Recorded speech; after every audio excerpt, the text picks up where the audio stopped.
ये कहानी है कुछ माइनर्स की जो कि एक प्रोफेसर के साथ एक माइन में जाते हैं, पर वहां पर उन्हें मिलता है कुछ ऐसा जो देखकर उनके होश उड़ जाते हैं। अब उन्हें क्या मिला, उसके बाद क्या वो वहां से निकल पाए, आखिर ऐसा क्या था उस पुरानी माइन में, ये सब हम जानेंगे हमारी आज की इस कहानी में। तो अब बिना समय को गवाते हुए चलिए शुरू करते हैं इस कहानी को।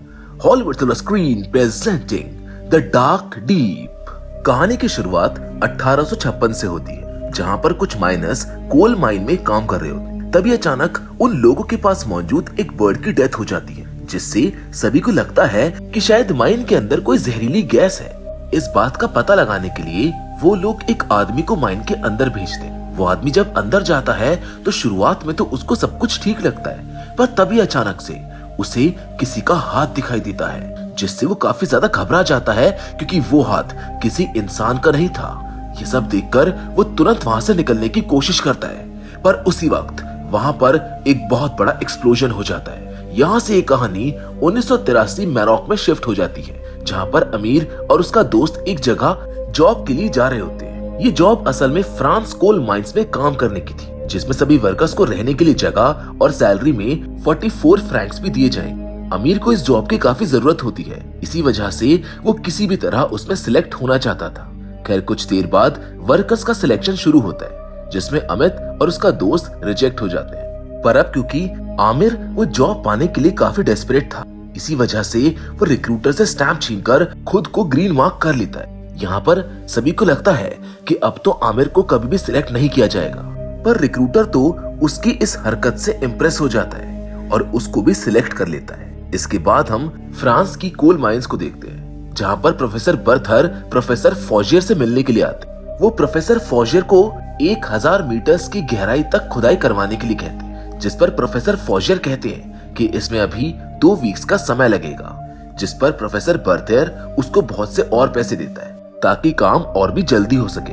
तभी अचानक से एक अलार्म तेजी से बजने लगता है और प्रोफेसर फॉजियर सभी वर्कर्स को काम रोकने के लिए कहते हैं। तभी माइन के कुछ वर्कर्स एक आदमी को बाहर लेकर आते हैं, जिसका पैर इंजर्ड हो जाता है। वो सभी लोग बताते हैं कि माइन में उस आदमी के ऊपर एक पत्थर गिर गया था और अगर रोलैंड वहां पर नहीं होता तो वो नहीं बच पाता।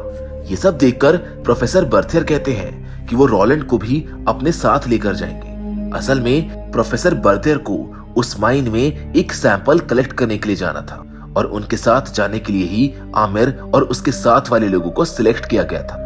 पर यहाँ पर प्रोफेसर रोलैंड को भी अपने साथ लेकर जाना चाहता था। इन सब के बाद प्रोफेसर फॉजियर रोलैंड को बात करने के लिए बुलाते हैं, जहाँ पर वो उसे प्रोफेसर बर्थर के साथ माइन में जाने के लिए कहते हैं। पर रोलैंड को पता था कि ये काम बेहद खतरनाक है, इस वजह से वो वहां पर जाने से मना कर देता है। पर जब प्रोफेसर उसको एक अच्छा अमाउंट ऑफर करता है तो वो मना नहीं कर पाता है। अब अगले दिन आमिर को रोलैंड की टीम में शामिल कर दिया जाता है।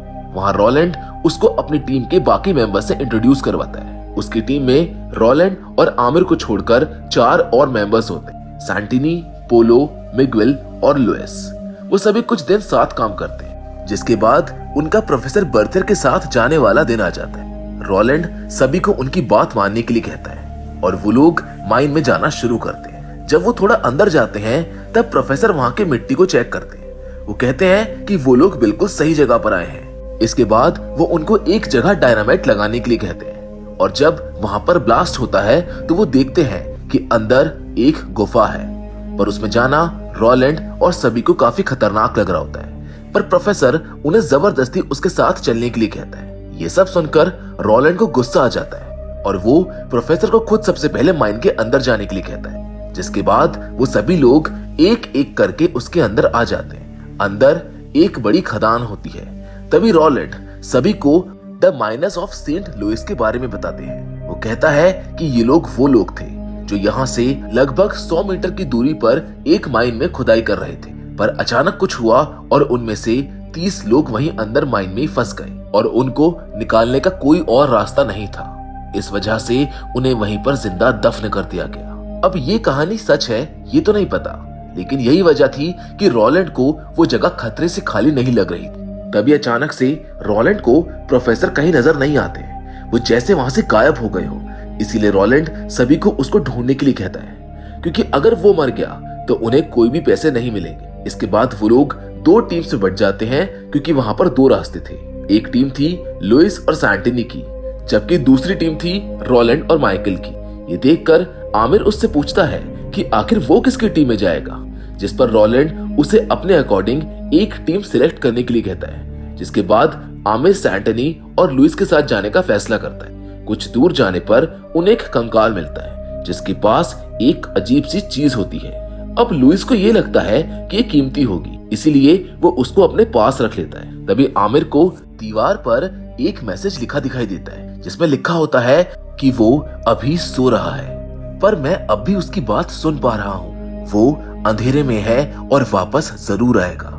अब इस तरह का डरावना मैसेज पढ़कर सभी थोड़ा घबरा जाते हैं, पर तभी लुइस एक छोटा प्रैंक करता है जिसके बाद सभी नॉर्मल होकर आगे बढ़ने लगते हैं। और तभी अचानक से माइकल उनके सामने आ जाता है और सभी को अपनी लाइट्स ऑफ करने के लिए कहता है क्योंकि उन्हें प्रोफेसर मिल गया था और वो अब उसे पीछे से पकड़ लेते हैं। जब रोलैंड उससे पूछता है कि आखिर वो इस तरह अलग क्यों भाग रहा है, तो प्रोफेसर कहता है कि उसको डीप अंधेरे में से और सैंपल्स कलेक्ट करने थे, पर उनको पता है कि रोलैंड उसको अलाउ नहीं करेगा, इसीलिए वो खुद ही ऐसा कर रहा है।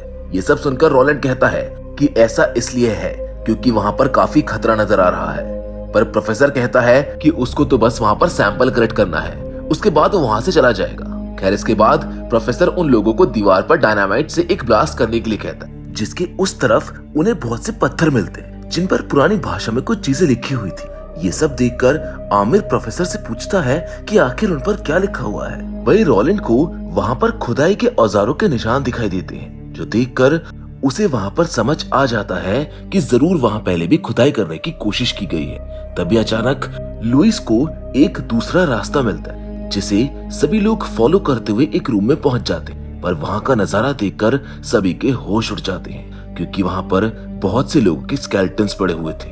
ये सब देखकर रोलैंड प्रोफेसर से उसके बारे में पूछता है, जिस पर वो सभी को बताता है कि ये सभी वो गार्ड्स है जो यहाँ पर रखी हुई बहुत सी कीमती चीजों की रक्षा करने के लिए यहाँ पर आए थे।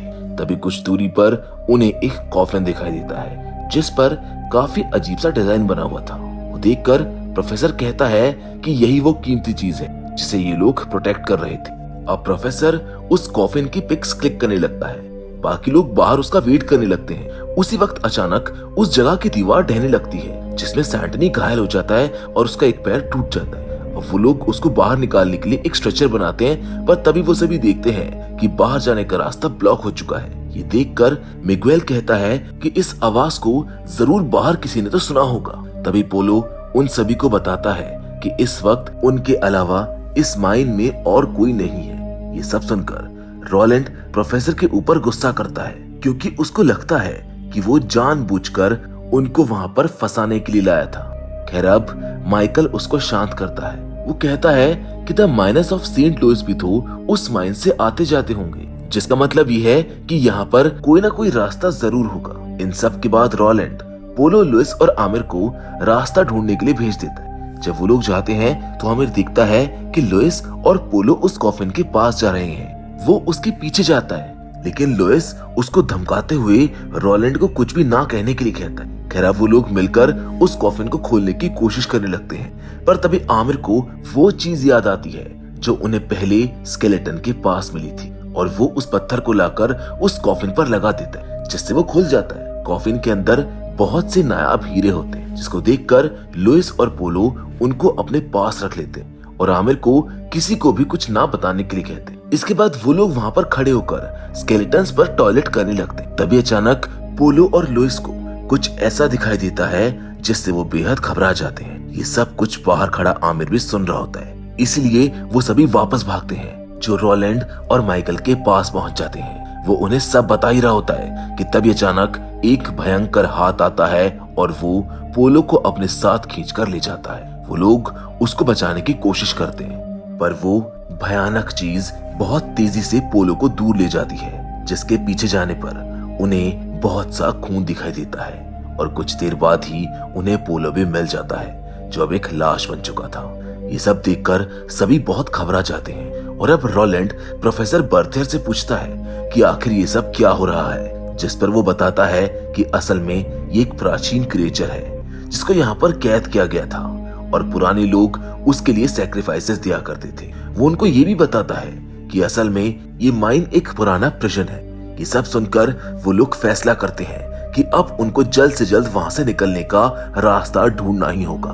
तभी अचानक उन्हें सैंटनी की याद आती है, जिसको वो अकेला छोड़ आए थे। इसलिए वो लोग उसकी तरफ भागने लगते हैं। वहीं दूसरी ओर सैंटनी को अंधेरे में से कुछ अजीब आवाज सुनाई देने लगती है। इसीलिए वो कैमरा निकालता है, जिसके जरिए वो देखने की कोशिश करता है। और तभी उसको अंधेरे में एक भयानक क्रिएचर दिखाई देता है, जिसको देखकर वो घबरा जाता है। लेकिन तभी वो क्रिएचर उसके और पास आ जाता है। तब तक रोलैंड और बाकी लोग भी वहां पर पहुंच जाते हैं, जिनके देखते ही देखते वो क्रिएचर सैंटनी का पेट अपने हाथों से फाड़ देता है और एक बार फिर से अंधेरे में गायब हो जाता है। सैंटनी अपने आखिरी मोमेंट्स में कहता है कि वो मरना नहीं चाहता है, जिसके साथ उसकी डेथ हो जाती है। अब वो लोग वहां से निकलने का रास्ता ढूंढने लगते हैं, जिस पर प्रोफेसर उन्हें पत्थरों पर लिखी हुई कुछ चीजें देखने के लिए कहता है। इसके कुछ देर बाद वो लोग उन सभी पत्थरों को स्टडी करते हैं, जिसके बाद उनको एक प्रिजन मिलता है जहाँ बहुत से स्केलेटन्स बिखरे हुए थे। यहाँ रोलैंड एक बार फिर से प्रोफेसर से पूछता है कि अब ये क्या है, जिस पर प्रोफेसर बताता है कि यहाँ पर लोगों को एक ऊंची जगह से फेंका जाता है और जो उससे बच जाता है उसको सेक्रीफाइस के लायक समझा जाता है। इन सब के बाद वो लोग और आगे बढ़ते हैं और तभी वो रियलाइज करते हैं कि वो बार बार एक ही जगह पर घूम रहे हैं। और तभी अचानक उन्हें एक जगह बहुत सा खून दिखाई देता है, जो देखकर प्रोफेसर बर्थियर कहता है कि वहाँ उन सबको लाना उसकी गलती थी। इस वजह से वो वहाँ पहले जाकर देखेगा। उसके पीछे आमिर भी आता है और तभी अचानक प्रोफेसर एक लीवर को खींचता है और वहाँ का गेट बंद कर देता है। ये सब देखकर आमिर घबरा जाता है और कहता है कि बाकी के लोग वहीं फंस गए हैं, जिस पर प्रोफेसर कहता है कि वो लोग वहीं मारे जाएंगे। आमिर अभी यहाँ पर नया है, इसीलिए उसे उनकी बात माननी चाहिए। इसके बाद वो दोनों अंदर की ओर दीवारों को एक्सप्लोर करने लगते हैं, जहाँ प्रोफेसर आमिर को बताता है कि उस तरह के पूरे 9 कॉफिन्स दुनिया भर में हैं और वो जल्द ही जाग जाएंगे और द ओल्ड वन के आने का इंतजार करेंगे। इन सभी के साथ पृथ्वी पर एक बार फिर से बुराई का राज होगा।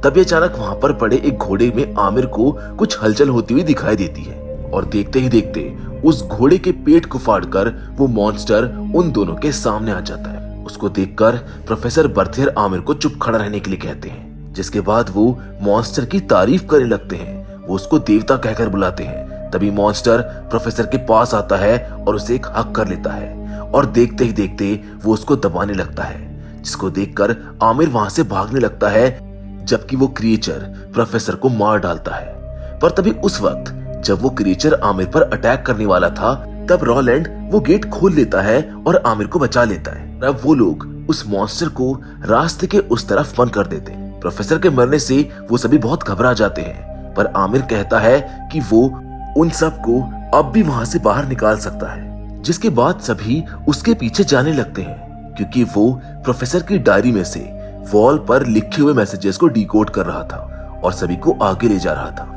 तभी अचानक उनके पीछे से फिर से वही भयानक आवाज आने लगती है और रोलैंड उन सभी को अपने टॉर्चेस बंद करने के लिए कह देता है। और तभी अचानक से आमिर टॉर्च खोलता है, जो देखता है कि वो मॉन्स्टर उन सबके सामने खड़ा है।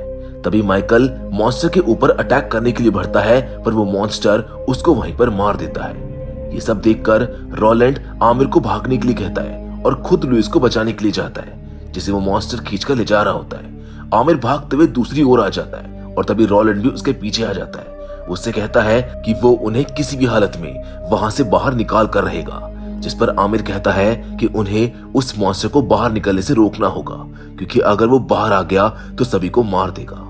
जिस पर रोलैंड कहता है कि ये सब गवर्नमेंट देख लेगी, क्योंकि उसकी जिम्मेदारी बस उसकी टीम की थी और क्योंकि अब सब लोग मर चुके हैं, इसलिए अब उन्हें बस वहां से जिंदा निकलना होगा। जिसके बाद वो लोग उस स्केलेटन के पास आ जाते हैं जो उनको शुरुआत में मिला था, जिसको देखकर रोलैंड रोने लगता है। वो कहता है कि ये सब उसकी गलती है, उसे उन सबको वहां लाना ही नहीं चाहिए था और अब वो सभी यहाँ पर मारे जाएंगे। पर तभी आमिर कहता है कि उसको लगता है कि सैक्रिफाइस पिट वाली जगह से एक सीधा रास्ता है जो सीधा बाहर निकलता है और शायद प्रोफेसर बर्थियर भी उसी तरफ जा रहा था। पर वो ये भूल गया कि अरबिक लोग सब चीजों को लेफ्ट टू राइट लिखते हैं। ये सब सुनकर रोलैंड उसको सैक्रिफाइस पिट तक पहुंचने का रास्ता पूछता है, जहाँ पर आमिर उसको वो बता ही रहा होता है कि तभी वो क्रीचर आमिर को उसके पैरों से खींचने लगता है। रोलैंड उसको बचाने की कोशिश करता है पर वो कुछ भी नहीं कर पाता। इन सब के बाद भी रोलैंड हार नहीं मानता है। वो आमिर के बताए रास्ते को फॉलो करता जाता है। वहीं दूसरी ओर आमिर की जब आंखें खुलती हैं तो वो देखता है कि मॉन्स्टर उसके सामने के सिंहासन पर बैठा हुआ है, जिस पर आमिर उससे पूछता है कि आखिर उसको क्या चाहिए। जिस पर वो मॉन्स्टर एक दूसरी लैंग्वेज में उससे कुछ कहता है पर उसको कुछ भी समझ में नहीं आता है। तभी आमिर देखता है कि मॉन्स्टर ने लुइस की गर्दन पकड़ रखी है। वो मॉन्स्टर से उसे छोड़ने की रिक्वेस्ट करता है पर वो मॉन्स्टर लुइस की गर्दन को उसकी बॉडी से अलग कर देता है, जिसके बाद वो लुइस के फेस की मदद से आमिर से बात करता है। उसे मास्टर कहकर बुलाता है। असल में वो आमिर ही था जिसने उस मॉन्स्टर को आजाद किया था। इस वजह से वो अब उसका मास्टर था। वो मॉन्स्टर आमिर से कहता है कि अगर वो उसको वहां से बाहर निकाल देगा तो वो आमिर को गॉड बना देगा और हमेशा के लिए अमर भी कर देगा। इसी बीच आमिर को वहां की मिट्टी में एक वेपन मिलता है और जब मॉन्स्टर उसके पास आता है तो वो उससे कहता है कि वो उसको कभी भी वहां से निकलने नहीं देगा, जिसके साथ वो उस वेपन से उस मॉन्स्टर के ऊपर हमला कर देता है और वहां से भाग जाता है। अब रास्ता पता होने की वजह से आमिर जल्दी से उस सैक्रिफाइस पिट तक पहुंच जाता है जहां पर रोलैंड पहले से खड़ा होता है। वो आमिर की मदद करता है और उसको जल्दी से ऊपर खींच लेता है। वो मॉन्स्टर अब भी उनके पीछे आ रहा था। इस वजह से वो लोग उस पिट को डायनामाइट से उड़ाने का फैसला कर लेते हैं। वो डायनामाइट फिट करके ऊपर चले जाते हैं लेकिन डायनामाइट का हैंडल नीचे ही रह जाता है, जिस पर रोलैंड आमिर से कहता है कि अब उसे निकालना बहुत रिस्की है। पर फिर भी आमिर उसको लेने नीचे जाता है, पर अब क्योंकि बाहर निकलने का टाइम नहीं था इस वजह से वो लोग उस डायनामाइट को वहीं पर ब्लास्ट कर देते हैं, जिसके साथ ये फिल्म यहीं पर खत्म हो जाती है। तो दोस्तों मैं उम्मीद करता हूँ कि द डीप डार्क की कहानी आपको पसंद आई होगी। बाकी फिलहाल आज के इस वीडियो में तो बस इतना ही, लेकिन हम आपसे जरूर मिलेंगे और वो भी एक और मजेदार कहानी के साथ। लेकिन हमेशा की तरह तब तक के लिए धन्यवाद।